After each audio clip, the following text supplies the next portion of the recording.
Special Ways and Means Committee to order.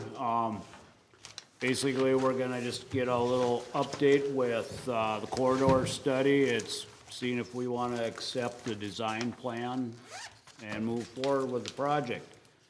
I'll put it in Molly's hands. All right, well, thank you.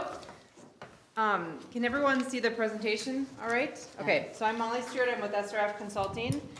I have Kevin here in the back, who is on our design team, and then do Matt and TJ, you wanna review yourselves? Matt Upgren, District 2 Project Manager with MnDOT. My name is TJ Melcher. I do communications and engagement for MnDOT. We're both out of the team. All right, so I just have a quick presentation, and then I'm hoping we can take a little field trip to the center and look at the layout that we brought for you guys to look at. So, all right, so I have a little agenda for you. We'll go through some study background, existing condition, some of the community input we received, the alternative analysis that was completed, and then the next steps and schedule update for the rest of the study. A little study background. The city, or the study is being led in partnership with the city of Crookston and the Minnesota Department of Transportation. It's locally led. Our goal was to evaluate the transportation and pedestrian needs of the Highway 2 corridor. Our objective today is to gather support for the preferred alternative for the Highway 2 corridor. So we generally had our process was split into 3 different phases. The first one, we kicked things off in the early or late summer of last year with the identification of existing and future issues and traffic and safety issues. We then moved into the second phase, which was developing and evaluating different alternatives. And now we're in our third phase, which is recommending a final preferred alternative and final documentation. A recap of our existing conditions. The slide here highlights primarily the top concerns we found on the corridor with our analysis. There was vehicle and pedestrian safety concerns along the corridor.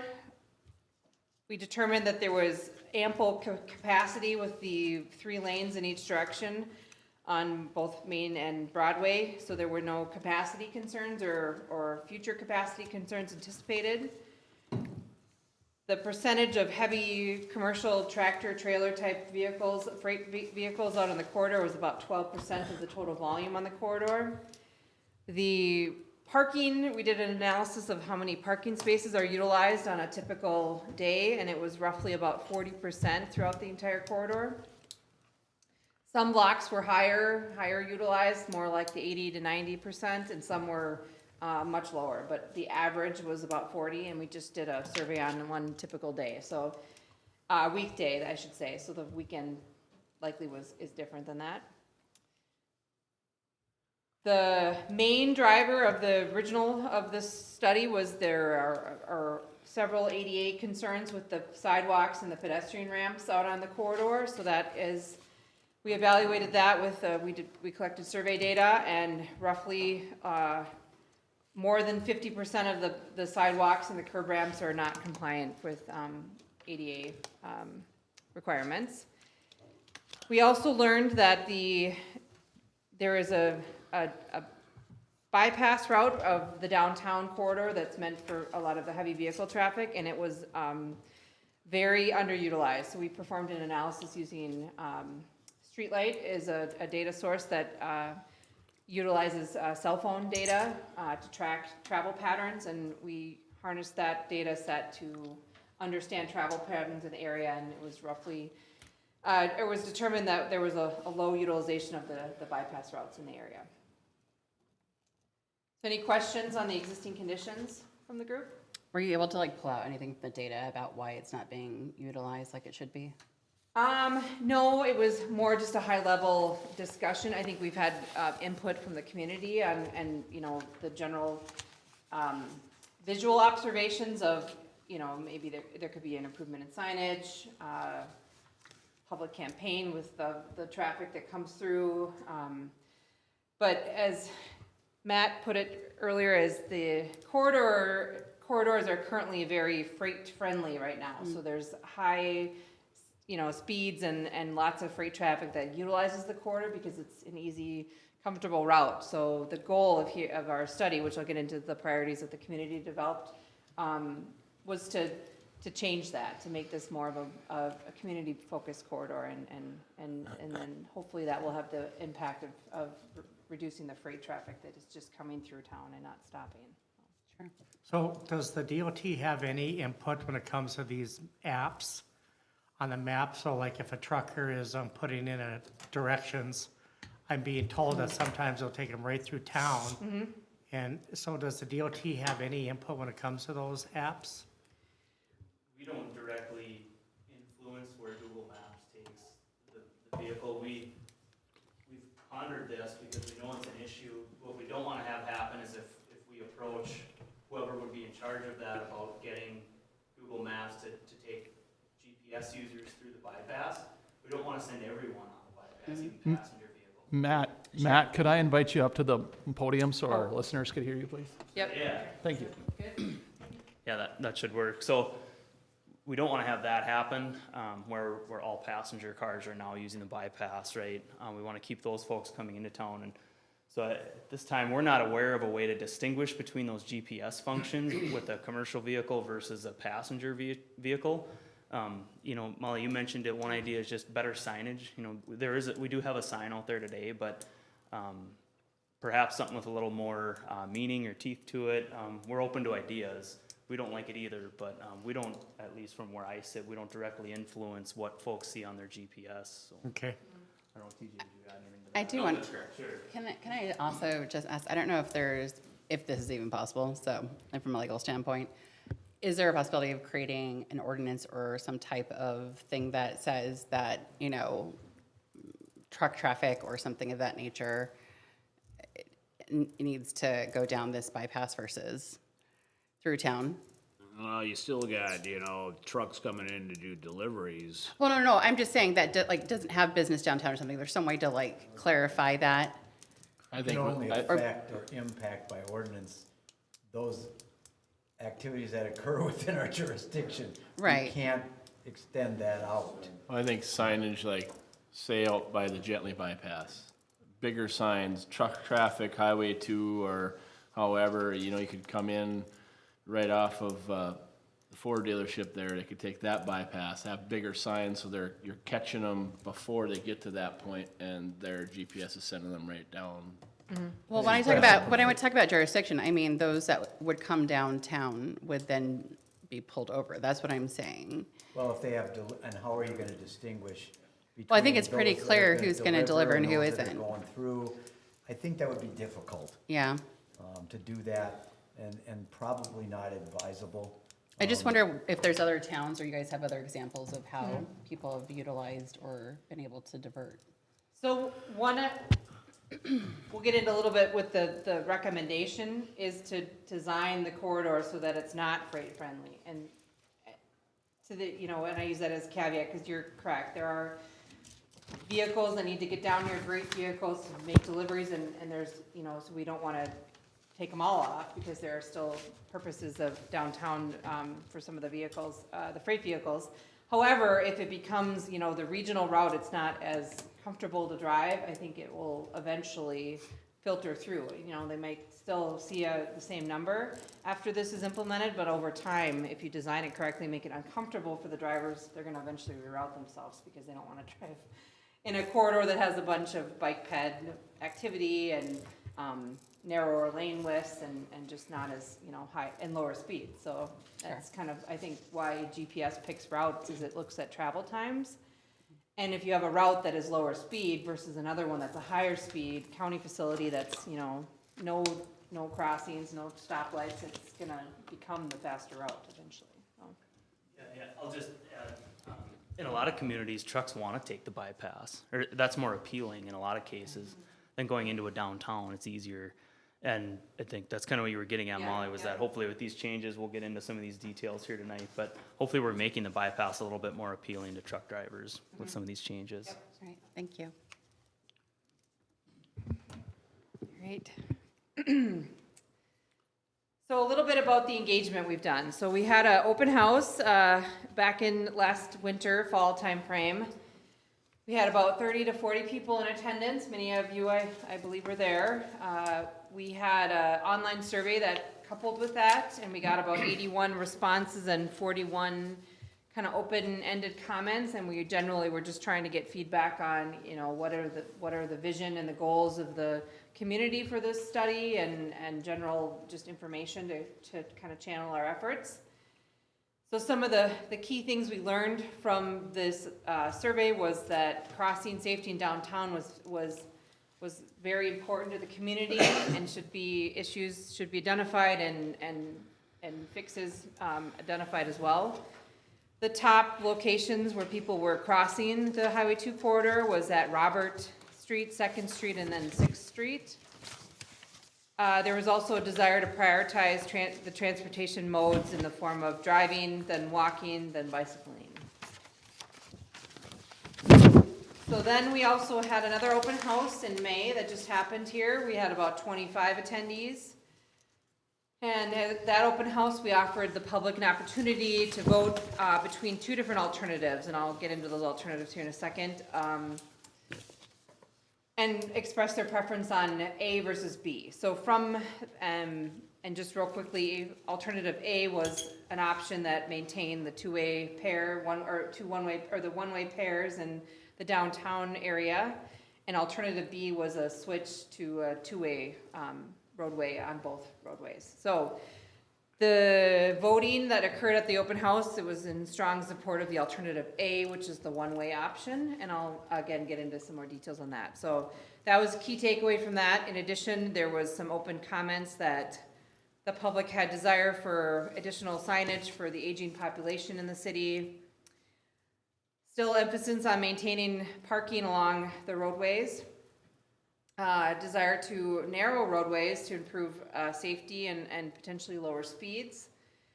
And then again, the reduction of the regional traffic by encouraging more use of the designated bypass routes. So in addition to the larger public open houses, we also had a community review panel that was comprised of local leaders and key stakeholders and business owners. We had 4 total meetings. We just had our 4th one right before this. There was an average of about 10 to 15 attendees at each one of the 4 meetings, in addition to a couple that joined us virtually. Some of the key things we learned from the community review panels was we were able to identify the 7 community priorities, which I'll show you in a sec here. We reviewed different alternatives and identified options for broader community feedback at the open houses. We confirmed importance of bicycle infrastructure and pedestrian crossing improvements and the desire from the community review panel and also the larger public. And then finally, we gained consensus on the preferred alternative. So that was, I think, the key thing that happened at the one we just had this afternoon was overwhelming support for the recommended alternative, which I will touch on here shortly. So as I mentioned, the community review panel helped shape our priorities, and these are really our guiding principles that we used to evaluate the alternatives, develop and evaluate the alternatives, and we kept in the forefront as we went through the study process.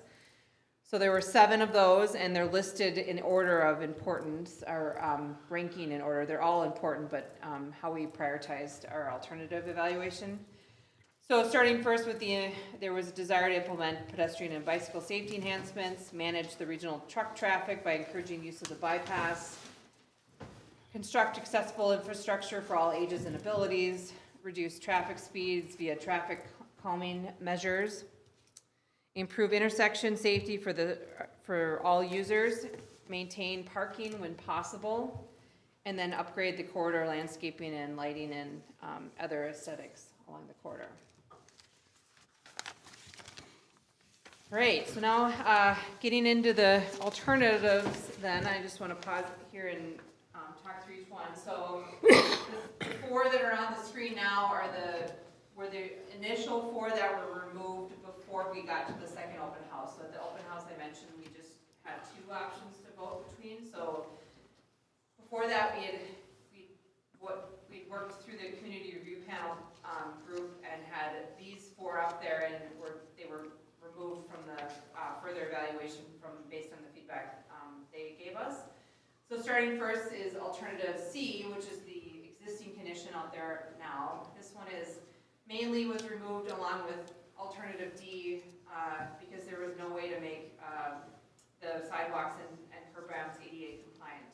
So the challenge out there is a lot of them are, the slopes are the concern. In order to fix that, you either had to reconstruct the whole road, which is a longer, more expensive project. It wasn't really in the short-term time frame that the community desired, or bring curb lines in so that we can manage the slope. So any option that maintained the 5 lanes out there, so 2 parking and 3 driving lanes, was removed from consideration because it wasn't deemed constructible in the near term, which was desired by the community, and wouldn't meet ADA, we couldn't make ADA improvements along the entire corridor. So alternative E is still maintaining the one-way, 3 lanes of driving in each direction, but it would reduce parking on one side of the corridor. So we would have 50% less parking in the downtown area. The challenge and the reason this one was removed was it still had lots of lanes of travel in each direction on both corridors. The community review panel didn't like this option. It didn't present as safe of an option as some of the other alternatives. There was still long crossing distance and concern about high speeds and throughout the corridor. So then finally, the option that also was removed was an option to go down to 2 lanes, parking on both sides with no turn lanes, and this option was removed. What you'll see in the next slide is it could be an option for a local roadway, but not a MnDOT highway. So MnDOT's requirements of having turn lanes at intersections was one of the reasons that this alternative was removed. It's just not safe when you have all the access along the corridor to have no turn option or options for turn lanes to be implemented. So, any questions on the initial 4 that were taken out of consideration? Okay. So then at the open house, the second open house, we presented option B and then A, which I'll show on the next slide. So B was the 2-way option. And so it would create the trunk highway roadway, which would be on, in this case, it would be on Main Street, and it would be a 3-lane section, so it would be single driving lanes in each direction, and turn lanes at intersections or a continuous left turn lane if there was more access along the corridor. And then parking would be removed from one side, and then we'd have bicycle and pedestrian facilities on outside of the curb.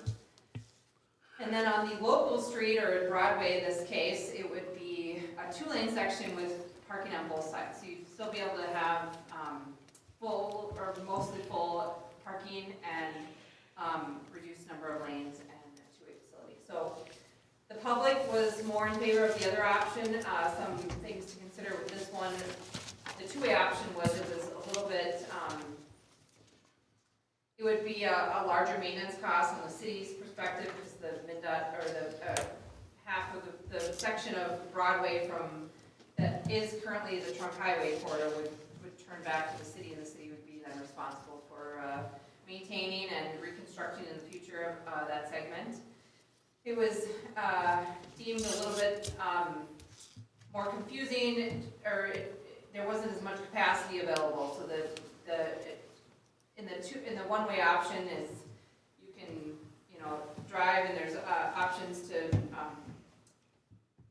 it's just the normal configuration. And even though that was confusing, or was brought up as being confusing, the public generally was supportive of maintaining that as the configuration. So and then the reduction in parking, I think, was the big thing. So it was, as I mentioned, the community priority was to maintain parking when possible, and this option, it would be reducing it, and that was just not desirable.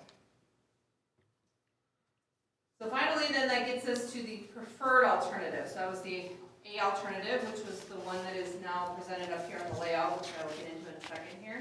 So this maintains the 2 one-way pairs along Broadway and Main Street. It would reduce each of the roadways by one driving lane, so there'd still be 2 lanes of driving in each direction, there'd be parking on both sides, and then we would, with the extra roadway width from the reduction in travel lane, we would reallocate that to the pedestrian space by adding a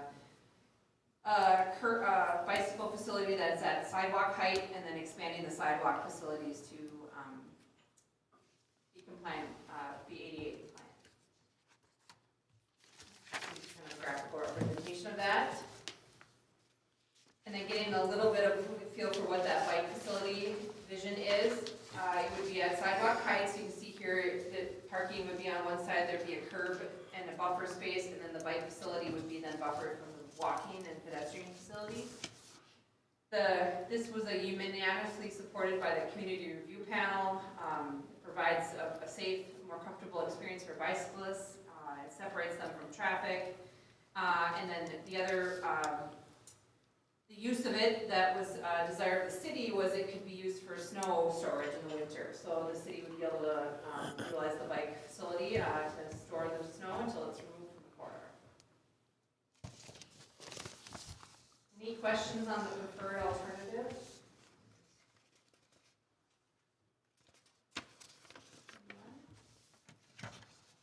Final thing I just want to touch on then is some of the intersection control. So currently on the corridor right now, there are signals at, for both Main and Broadway at Robert and 2nd Street. And so as part of this study, the recommendation is to maintain the signal at Robert Street. However, the signals at 2nd on both Main and Broadway are not currently warranted, so there's not enough traffic to deem them needed. So there's been discussion with the project management team about evaluating those in more detail as part of the design phase and potentially removing them from the corridor. Additionally, we are recommending enhanced crossings, and again, this is the details of what that might look like will be evaluated as part of the design phase. But some ideas could be a rapid flashing beacon, similar to the one on the screen here. And so we're recommending something at 6th Street and 4th Street, and then potentially down by Fletcher. Additionally, there was a lot of feedback, some feedback received, but support from the community review panel for school zone or some sort of signage down by the Our Savior's Church on the south side of the corridor. So that is another recommendation, and that will be added to the final study documentation. All right, so with that then, I just want to touch on some of the next steps in our timeline. So we gathered feedback from the community review panel earlier today. Next, we'd like to gather feedback from this group, and then our goal is to finalize our study document by the end of July, ideally. And then from there, we would provide that to the council for review, and then are hoping for a adoption or a council action at that point, approving or adopting the study. And then from there, it would be complete, and we'd move to the design and construction, or MnDOT and the city would move into the design and construction phases of the project. So likely design would be 23 to 25 timeframe, construction 26, 27, depending on how design goes. All right, so with that, that's all I've got for my presentation. We're hoping now to show you guys the layout that we have here on the table, and then point out some of the key features of the design and kind of walk through details now. So a question on the stop signals, the turn signals. Yep. I mean, do we need one at 2nd? That's kind of The traffic signals? Yeah. You're talking? So that was where we've done, as part of the study, we collected traffic volumes, and then utilized the streetlight data that I had mentioned to interpolate data for those. And so MnDOT's got a process to determine what control is needed. And so we ran a preliminary intersection control evaluation there and determined it wasn't warranted or it's not needed. Signals are not needed as traffic control. What is sufficient is just a two-way stop. So if there's stop signs on the minor street and it's free flowing on the major street.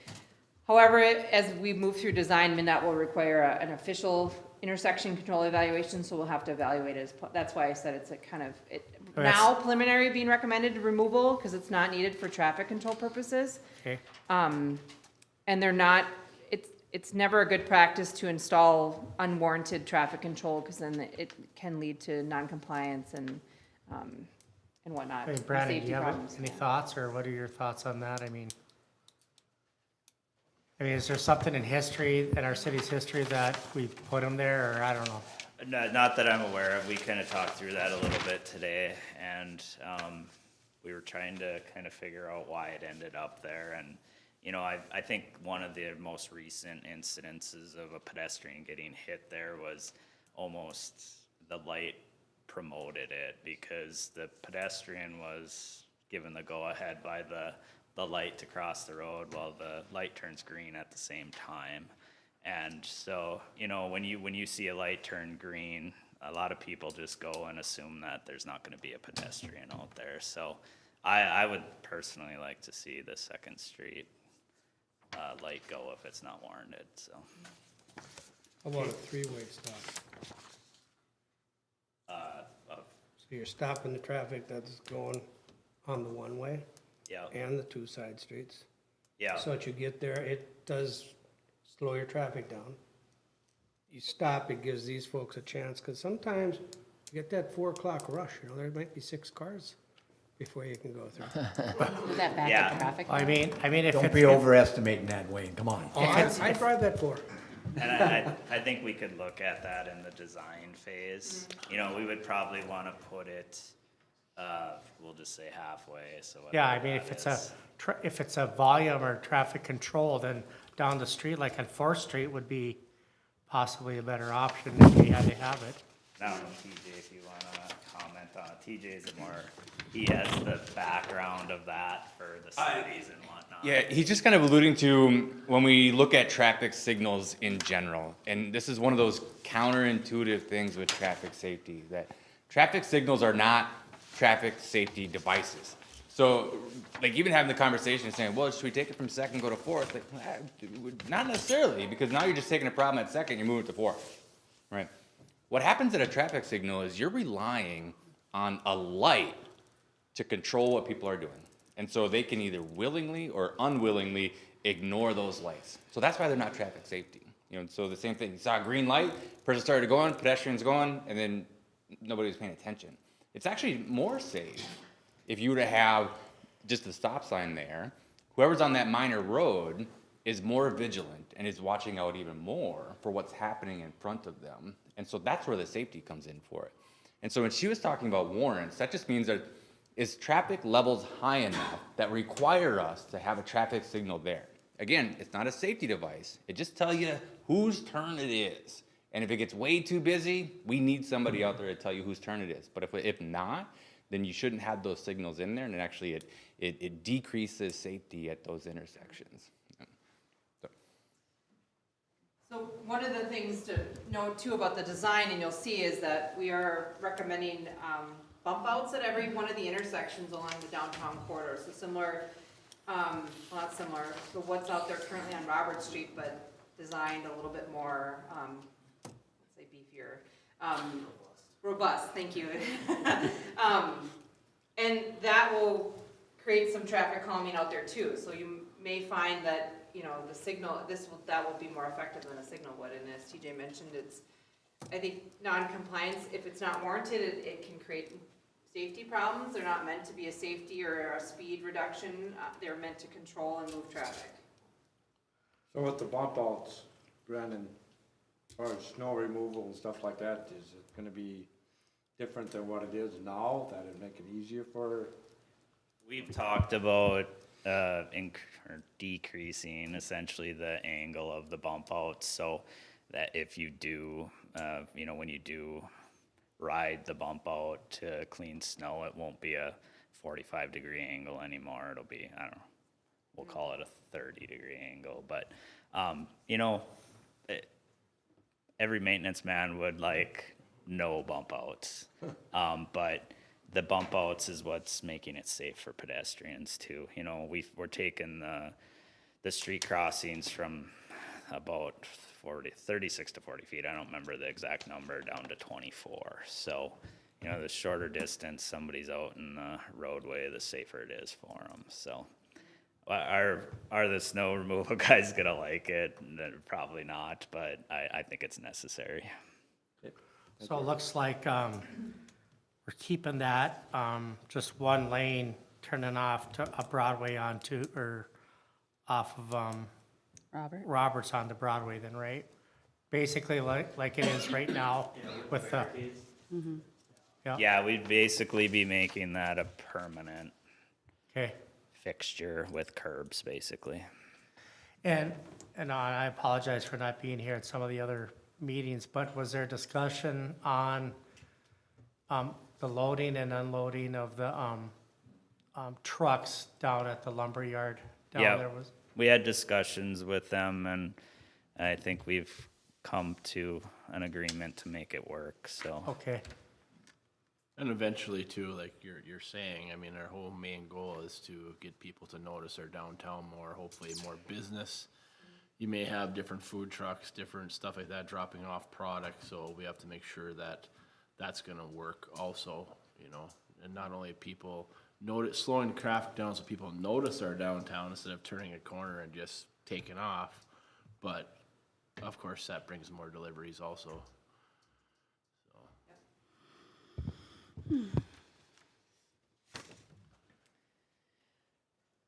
So I'd love to highlight some of the features, if you guys would like to come and kind of gather around the table. It seemed to be a little bit easier to work that. Is that gonna fly with you over there, Chad? Okay, sound, okay. All right, perfect.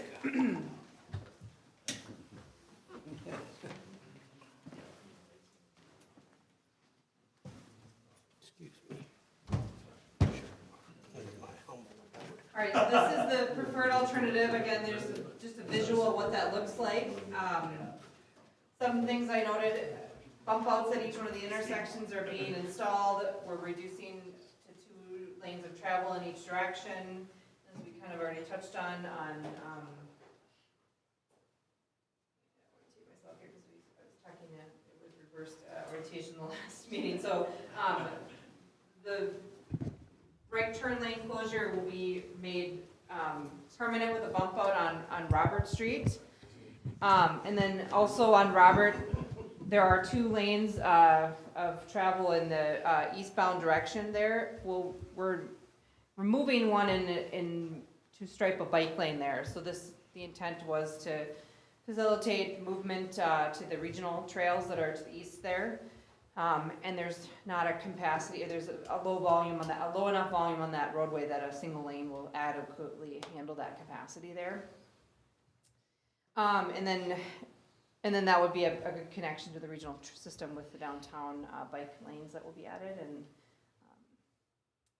And then I already kind of noted about the signals we'll maintain at Robert, recommending removing the ones on Second, and then the enhanced crossings at Fourth and Sixth. And what the details look like, we'll kind of work through that as the design process moves forward. There are a couple of insets here on the layout too to kind of show you what these are, showing the travel patterns of a large WB 62, so it's a 62-foot trailer, typical semi-truck, and showing that, you know, it can make the turns within the curb line.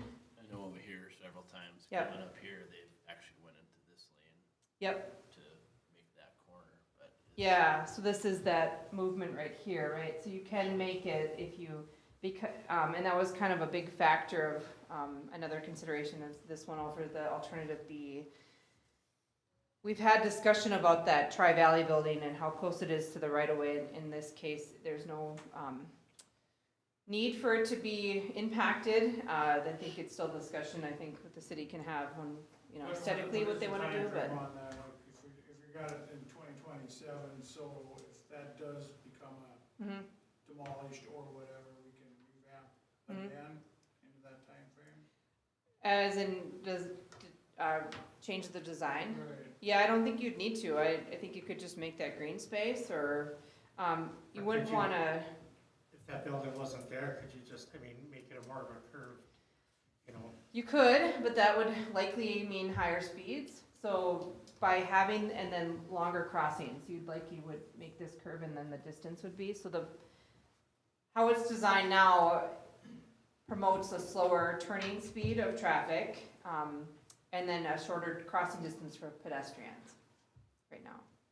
That's shorter distance is the main thing. is Yep, yep. What you're trying to do pretty much. Yeah. And slow down this Pedestrian traffic. safety, we're Yeah, prioritizing that over comfort for making that turn. Yeah, Less time they're out there. Yeah. right, And then yeah, narrowing it down helps with the speed then too. It's traffic calming. In Yep. the sense that I'm not seeing 3 lanes and I can just rip through here. Or there's 2 lanes. What's going on here with the curb line a little bit? The idea is to slow you down in addition to the less of a.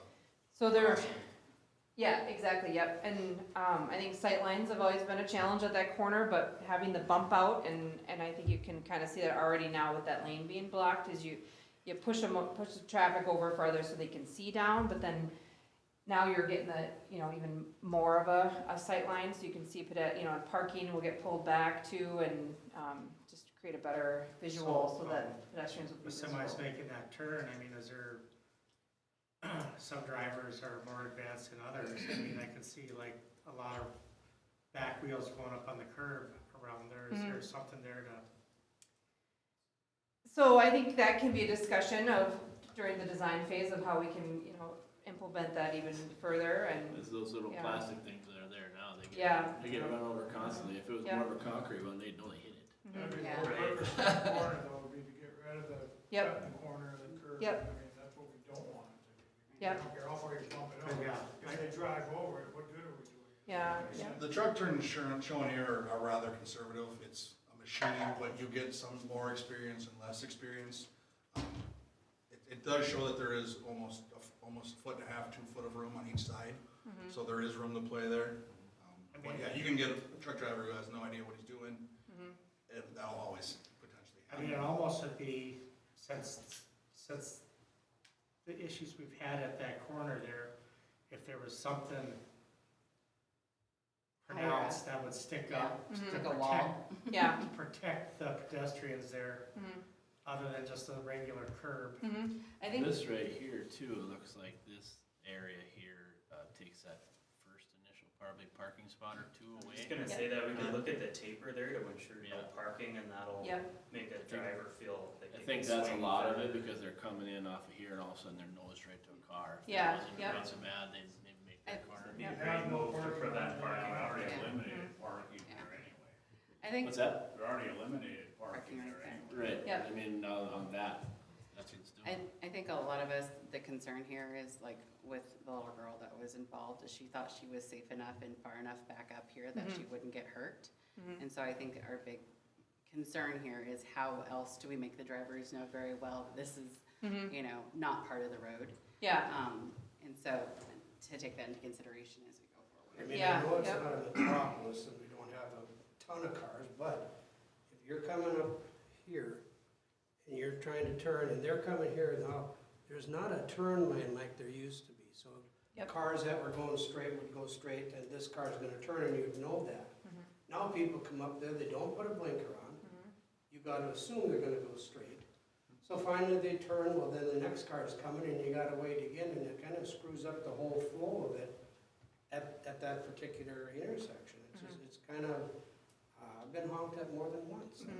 yeah, And it's just like, I thought you were turning, or the first guy turned and then the next one you go right, take your turn and they Yep. don't wait for you and then there you are. yeah, so there's some signage that could happen, or back to your comment, visual cues of planters or other ways to make this, this is visually, and I think back to my comment, the goal here is to make this not as freight friendly, so hopefully we're reducing that amount of traffic that is unfamiliar with the corridor and does that type of movement, Do you ever notice how how much more courtesy there is when the lights go out and they got just the flashing lights?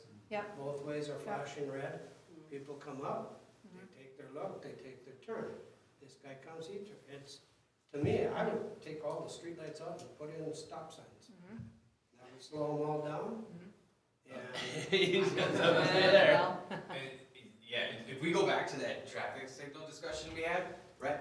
Maybe in the very, very beginning, that stop sign idea might work, but all that's gonna happen is that people are gonna get frustrated that they have to stop every single time in this. You're gonna push problems to other intersections that people don't normally use, or they're just gonna stop stopping at those stop signs, and now it's become even more dangerous. But these aren't synchronized where you can make a trip through town. You come up, like I come up out of here and you stop, that light's red. Then you get going, and by the time you get here, this one's red. By the time you get down to Second Street, that one's red. You know, so I mean, That's one of the frustrating things with traffic signals. Goodness, you look at when you design a community or design a corridor, how can we do things better to make them make sense? One, how do we make it safer?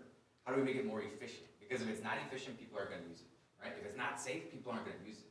We have the opportunity to do those things, but we have tools here that for an archaic reason, we latch on to, and traffic signals are one of those things. And that problem that you just talked about with red light, that's an exact problem that leads to it, that we'll see from there. But there are better ways, and every one of these things that you look at. So when you look at this little bump out here, and then where the parking spot gets shaded out there, you look at where the bike lane is there, all of these things work in conjunction with each other, with all of the same idea behind it. And that is one, we're gonna slow traffic down. We're gonna make this corridor safer for people to drive on and for walk on. Because now we've lowered the crossing distance, so we've shortened that crossing distance, they're gonna have better sight lines, and traffic is moving slower, you get a higher stop compliance in that way as well. So all of these things are changing that environment, so people are driving differently. And the way the road is right now, you got a couple of freeways downtown. That's what you got. And that's why we have so many problems. Yep. That's what we have to change. Well, I think that was one of the comments that I heard a couple times at the last meeting, is that, okay, so you put it down to 2 lanes, I'm still zipping through this area. So what's stopping me now is whipping around somebody that's being too slow? I just have one less lane. So I know you had mentioned something about like other options or other slowing measures. Is any of that being considered or talked about at this point? So the bump outs will help with that. I think you're ultimately gonna get that happening because people are, but all the visual cues that, you know, the bikes and the pedestrians, and so I should mention that this light gray here is that bike facility, and then the green space, it could be green grass, or it could be a hardscape concrete and something else, but it's just shown in a different color in this, so detailed design we'll figure out in the next phase, but. Stop sign placement too. and Yeah, some of but- that jockeying, because now they can see a green light from a block away and just kick her down. Yep. Where if they know they're gonna have to stop there, that jockeying may slow down because they're gonna have to stop anyway. So right now you have 3 lanes you can weave around in. 2 is gonna reduce that from happening a little more so. And the just visual change and shift of, you know, more pedestrians, more bicycles, and trying to create that downtown, like there are pedestrians and bicycles and children and whatever walking this corridor, and everyone as a community, slow yourselves down and just be more aware. The 2 lanes and the bump outs, I think if you're a driver, your head's gonna be more on the swivel. Yeah, yep, And remember, we're designing this not for us. We're designing this for 10 years from now. And think about who will be using this, what would be a mode of transportation. So remember, for guys like Wayne and myself, this would be a big change. But we're talking about people who are 8 years old, 10 years old, 12 years old. And so I think just keep that in mind. And the change of it downtown. Yep. Hopefully, yep. you know. So I do wonder if we're like starting, if like this all gets done and we start to identify that like maybe this area right here is getting zipped down, is there opportunity to possibly put like a crosswalk right in the middle here or something? If we know that we're seeing a lot of traffic between like this space or this space, that we're actually utilizing what the natural paths are that people are taking, whether they're, you know, jaywalking. Yeah. Because that's just what they do to get to the other side or Yep. what. Is there, I mean, I guess that's kind of what I'm interested in knowing too, is like where is the organic paths that people are taking in here? And do we make those, Yep. you know, the slowing pieces where we do put a crosswalk right here or something? So as part of the data analysis of the study, we pulled streetlight streetlight data, again, you can track cell phones in people's pockets. And we had a survey that had the different crossing locations and had people vote, and where are you crossing? Where do people like to cross? And so that's where a lot, these recommendations come from based on the input we received. However, back to your comment of, could it change? Yeah, it could change. There are options like a hawk signal, they're called, where they have like a flashing activated signal that's mid-block typically, and something that MnDOT has done on their trunk highways, and would be it does have different requirements of warrants that you need to meet. Like she says too, if our downtown changes, say it's a popular restaurant right there, you're probably gonna get a lot more crossing Yep. in front of it. Is that an easy fix for later on? Yeah, so we're always open to talking about that with the city and making a change. We've done it in other communities. What you're kind of getting at is an age-old battle, and there's actually different views on this of, is it, if we know peds want a jaywalker cross mid-block, should we just put a crossing there even though we know it's less safe? There's one camp that'll say, no, just get crossings at the intersections, it's safer. Drivers are more aware, motorists, but there's another camp that says, yeah, but if they're still gonna jaywalk, it would be better to have something there than nothing. And it's kind of an age-old battle, but so the bottom line is, yeah, we're open to that, but what we're starting with here is the safest way that we know to get peds across and encourage them to cross at those intersections. And yeah, of course, if something changes. Something like that, though, if we're encouraging more people to live downtown, and how about the older folks that are down there looking to hop a bus? Yeah. Do you have anything, where would a bus stop to pick anybody up on? Well, there is not currently transit routes, but like a dial-a-ride type situation, is that what you're? Well, that's kind of what it is. Yep. So I think that can be worked into the design. I mean, if it means reducing parking to create a stop or a designated stopping area, that could be a That's all I'm discussion. saying, right now it's Yep. kind of tough to, Yep, but with 3 lanes, you pull over, put your flashers on, yeah, yep, they understand. yep. Here, you make it rear-ended. We could do that on the city level, we could sign. Yep. Darren is the authority to sign certain areas as bus stops. I'm Yep. just saying. And we would wholeheartedly support some, we can and should do something like that for Yep. those cases. Especially for like frequently utilized Because spaces, like the absolutely. senior center, what have you. Yeah, Well, they got a spot there, you can go in the back of that, but. Where are you But thinking? right when you're getting, just right across the street here, picking people up, they're living upstairs up there. Sure. Where do they go? Now you come around the corner and you try to do it on this side of Joe's and that stuff, so now you're holding up Second Street. Yep. You know, Sure. Yeah, I think we can identify those. yep. so usually now you go through the alley, let them off, and then you gotta try and sneak back out into traffic. The other one I think is talked about is the lumberyard has an unloading, and so we've already talked internally and with the CRP about, back to the restricting parking, could you just do a loading zone in front of the lumberyard to provide space for them to always have available to load and unload, similar to the transit agencies, as here's my designated 15-minute parking or something really short that people aren't just gonna park and go shopping for an hour, they're gonna just load and unload and that's it, so, or a loading and unloading zone too. Nice. Regarding, you mentioned lumberyard, they unload on both Broadway and Main, would they be limited to one street or the other to unload? I think that could be a discussion, so as maybe part of, or as part of the design phase, there's, we've talked internally, is there ways to allocate some of their internal space to better circulation to unload that way? Is it working with them on a strategy on both streets or one street of what that looks like? That is all part of, I think, the design, the detailed design phase. So as part of that, I haven't even mentioned, there's opportunity potentially to review access as well. We did a review of the access along the corridor, and currently it's not compliant with the recommendations for the type of facility that these roadways are. The number of driveways are too many for what's recommended for the facility. So by MnDOT standards, it should be reduced. However, understanding that businesses need access and it's very expensive to close a bunch and then find other routes. But as part of the design phase, I think engagement with each one of the businesses, understanding how they use the corridor, where do they need access, can also be done, as well as the, you know, loading and unloading freight option. I know several years ago where the lumberyard is, the city was asked to blacktop that alleyway. Mhm. And that was for the purpose of trucks going in, they have property available where they could come in on both sides. And that's how they used to get that taken care of. Where they got four areas. Semi can't go down They there. can't turn onto there. No off the way. second or field. You have a hard time with a car going in between the buildings when you're picking up in the back there. My conversations with the lumberyard, with the unloading zone on Main Street, they were good.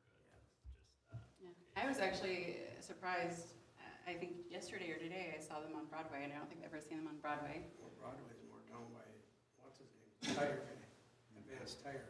Yeah, but they were at the lumberyard. They put all their shingles right in that spot Yeah. next to their building. To the so- south of their structure. Yeah, but I'd never seen them except for today. They used to have It was those the first time I sheds saw and. them. Yeah, kind of offset, and there's fences Yeah. back Yeah. there, I was looking at it, yeah. Well, I think that's a conversation that you guys are having. I think that's an important piece, because we want to make sure that we're making these decisions with Yeah. with everybody in Mr. Persons consideration. was here at the open house. and Yeah. We had some good discussion with him, myself. Yeah, that would be ideal. Unloading, loading market zone. Yep, yep. I'm sure you'd want to load on the main, just because customers parking on that. I was kind of looking at that. Mhm.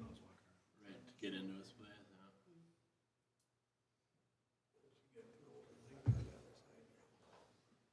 I do wonder if you guys are considering this piece here is having a crosswalk in the middle.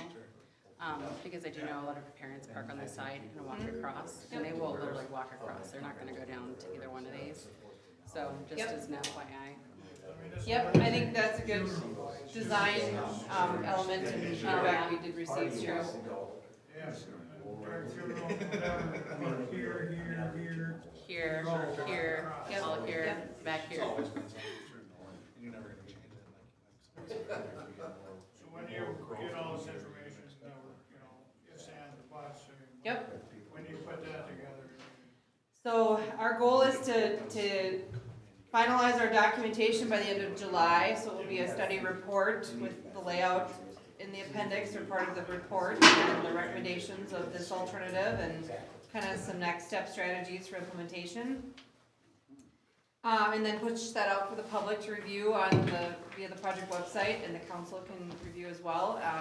We leave a comment period of a couple weeks, and then ask then for the council to ideally adopt it and approve next steps and the recommendations that are in that study, so we can move to the design phase. Are we having any more open houses, or is it just online? Yes, I think we're gonna do one more, right, as part of a council, yeah, is Okay. do it kind of as a joint council open house, more informational. I'd Not, love people to kind of see the final product. Yep, yeah, Before we, So consensus tonight is for council to move forward with this. yeah, with this is the preferred alternative, yep. And then the final open house would be more of an informational of, here's the recommendation, here's the study document, here's the timeline, so it wouldn't necessarily be a voting or weighing in. We're talking about a consensus of this right now. committee Yep, to yep, make a recommendation to the council. Is that what Yeah. I'm understanding? yep. Yep, we already have consensus from the community review panel. Yeah, all were in favor of this as the option to recommend to council here tonight. What's the time frame from start to finish? For the full project, or like to construct, this is in place? No, just once you start the project itself. Oh, our study, or the design, yeah, okay, Construction. yeah, Construction. So ideally, and maybe you can speak to this, Matt, is. Yeah, so that's one of the other things I wanted to talk about a little bit tonight, is we gotta kick the tires on some ideas here a little bit about how MinDOT and the city want to proceed with construction. We have a local road portion here, we've got a trunk highway portion. On the trunk highway road, we haven't touched on cost a whole lot, but I think I did a couple of years ago when I came out with John, our planner, and there's gonna be a significant city cost even on the trunk highway portion of this. The local blocks will be entirely city. We have some options, we could try to team up and do one big project together. But that would probably be a longer time frame. Brandon, you had thrown some ideas out there. I think you guys get your ATP sub-targets in 25. Could you just, for all of us, just show what the local part is? Yep. Just to be sure. Yeah. I just want to Here, make sure so, everybody yep. understands what that is. Yep, Yeah. no, that's good, and we don't need to decide while we're all standing here, just, I Yeah. wanna get you all thinking about this. Oh, I think this too, right? This 3 would be rows, us. this is us, It'd be this whole square? this, Yeah. And this, side It'd streets? be south of the Nope, intersection. Robert, this that'd is be the trunk mid. highway, yep, Okay, would so be this U. we have a portion Yeah. right? Yeah, yep, because this is No, where. this is the trunk highway, yep. Okay. this stretch here, so it's, basically, it's there, excluding Robert, it's here This south. would be the highway So too. we gotta- just so everybody sees it, some of us are concrete. and then over Guys. here, this is all party, That's trunk highway. that's trunk highway. Trunk highway, trunk highway, trunk highway, Yep. to right here. And then these two, and that's the bridge. Yep, These are local share right here. yep. And this is, That's not. And I should add in that Trunk. packet that you all have, there's a But these breakdown of the streets- cost in there as well. What's that? So I can pull that up too and, Where, which is in our packet. yep, it's in there, yeah. but I just want to make sure. What was your? This and this is trunk highway, this and this is city of Crookston.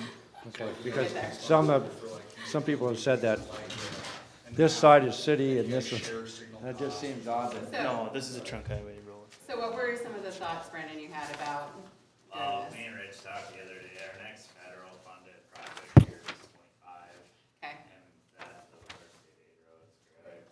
So we could use those funds to support that project. sure. for You're talking the local. share. So again, you're talking south of, Yeah, the two. Robert. these right here. South of Yep. Robert.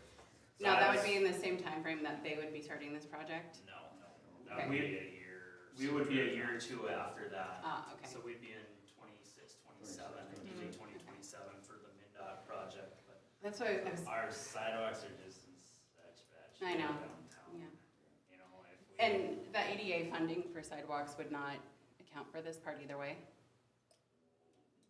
Not the MinDOT. Yeah, yeah. Okay, Money, no. We're gonna have to fund that portion all alone. okay, all right. When you do this project, I think, it's not piecemeal.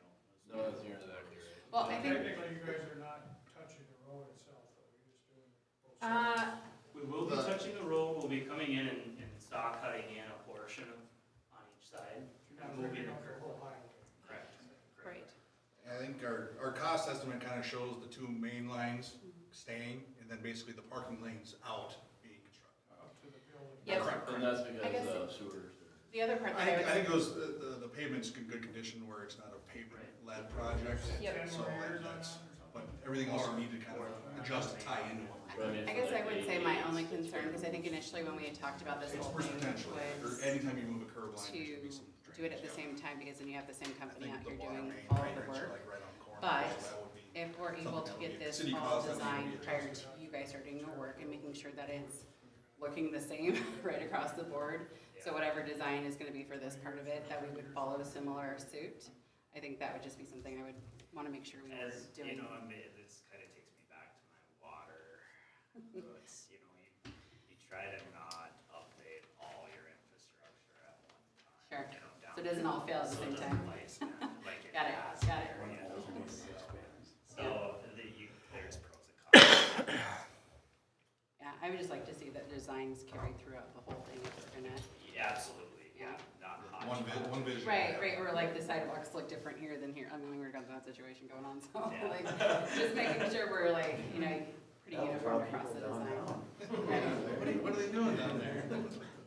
So the city cost is gonna be like 2 million, roughly? Yep, Then MinDOT pays about 4,700,000. yep. Can we lock And this in? these are, Right. No. Another quotable. I underlined it a couple times, I think, Kevin, you and I, but this is a preliminary estimate, you guys, Yeah. off a napkin sketch essentially, and once we get into design here, these numbers will harden up some, but, you Yep. know, the other thing Kevin and I were just talking about it today was inflation. So like right now at MinDOT, we're being advised on a job like this, from going off of historical bid prices in 2021 and inflating those to 26 or 27, we'd be adding 30% We didn't do that here, we added 20 because we think we may have overshot a little bit on that, but that's what some folks are advising to do, so it's a moving target, I just wanna throw that out there. Is that accepting 8.6 for this year, or is that based on? No, that's historic 5% year over Yeah, year, yeah. compounded annually. So that maybe At didn't 5%. Yeah. Okay. And I believe our last federal project, we received about 800, right? 860. So that would almost take care of our local portion. Yep. Okay. There's also, potentially, I mentioned like grant funding, federal funding, highway safety improvement program is a good one, I think, for this corridor, potentially, because it's safety driven. So there's options, I think, for both the MnDOT. Who's lead on that, or the city on that? Lead, or It you could be lead it? either, yeah, yep. So MnDOT could pursue it, or the city could, for the MnDOT roadway, or for the city portion. Yeah, and we're open to, that's why I bring it up, and like I say, kind of kick the tires on some ideas here, and I think we've got some good ideas. As of now, we would take lead on our trunk highway portion. In the city, you know, if we were to follow through with this, using this target dollars and 25 on the local roads, you guys would be leading a separate job, but even with the MnDOT job alone, there's gonna be that local share, you guys saw it's still a pretty healthy number, and even scratching out some numbers, it was even north of that at one point, but we brought it back down with the signal loss, you know. There could be an opportunity there for potential for the Their city funding.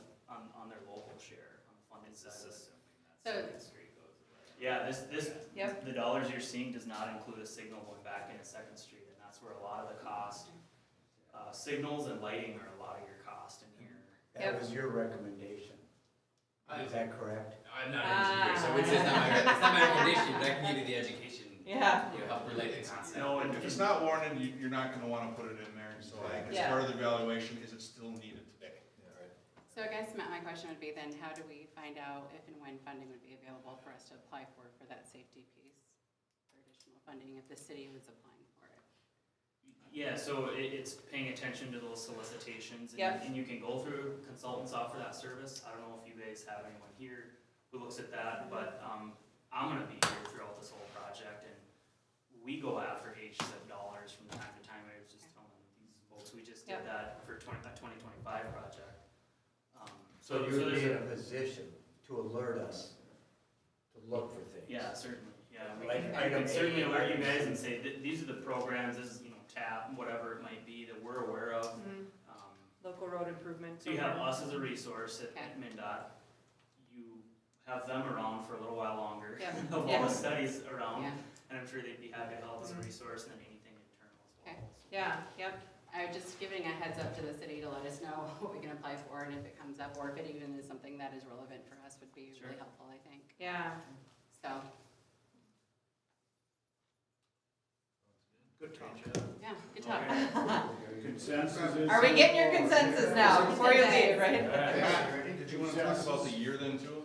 Or is it- Yeah, I mean, as of now, targeting 2027 on the MnDOT job, it sounds like, Brandon, you guys would have the means to possibly do something in 25. We kind of threw that out there for the group here, I mean, open to feedback on that, or if we want a team or something like that, but we certainly support that idea. I would say if we do get the funding, Brandon, then that makes sense, but if we don't, I'd like to see us go after other types of funding we can, and maybe it be all the same project if we don't get it for whatever reason. You know, because I understand the whole reason us doing it earlier is because we would have the funding, right? Is it consensus now, or you guys, yep? I am Consensus, consensus. yep. Forward, people? Yep. Who's got the official record? We don't vote on these. Yeah. We don't vote on these We're things. voting on the, yeah, they're voting on the studies watch, yeah. You got this? You got this? Okay, we're good this. Thumbs up. All right, awesome. Good seeing Thank you guys for your Yeah, we feedback. appreciate your time. Consensus? Totally, this was a good process. Yeah, you bet. Yes. Well, you bet, yeah.